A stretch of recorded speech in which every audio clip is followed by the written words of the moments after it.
केंद्रीय सड़क एवं परिवहन मंत्रालय केदारनाथ पर्यंत 7 किलोमीटर लंबा सुड़ंग निर्माण प्रस्तुति चलाई। आगामी 4 ରୁ 5 वर्ष केदारनाथ मंदिर को जीवार 2टी मार्ग खोल गोटे रास्ता सबू पाणीपागे श्रद्धालु को सीधा मंदिर पर्यंत पहुंचाइब।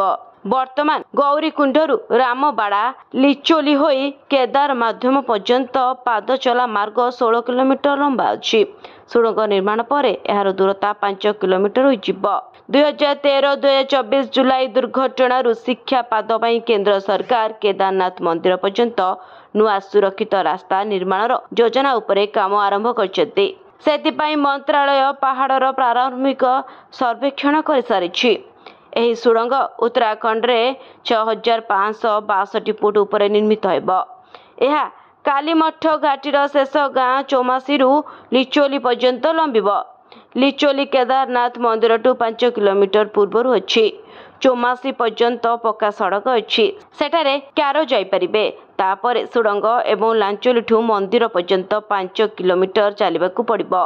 राष्ट्रीय राजमार्ग उत्तराखंड मुख्य इंजीनियर मुकेश वर्मांकर अनुसार परामर्शदाता सर्वे करी सुड़ंगर ड्रॉइंग देइछथि।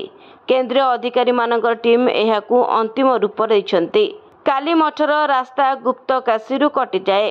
गत वर्ष सेप्टेम्बर 5 जणिया टीम चौमासी खाम बुगलय केदारनाथ रूट सर्वे करथिले। सेतेबेले टीम कहिथिले जे समग्र मार्ग रे भूस्खलन जोन आदौ नाही। कठोर चट्टाण अछि। बिगुल उपरे ओ ता तळे रास्ता निर्माण करा जाई पारिबो। अनेक स्थान रे भूजल निर्माण हेउछि, जहार उपाय बाहरी पारिबो। ब्यूरो रिपोर्ट, न्यूज दुनिया।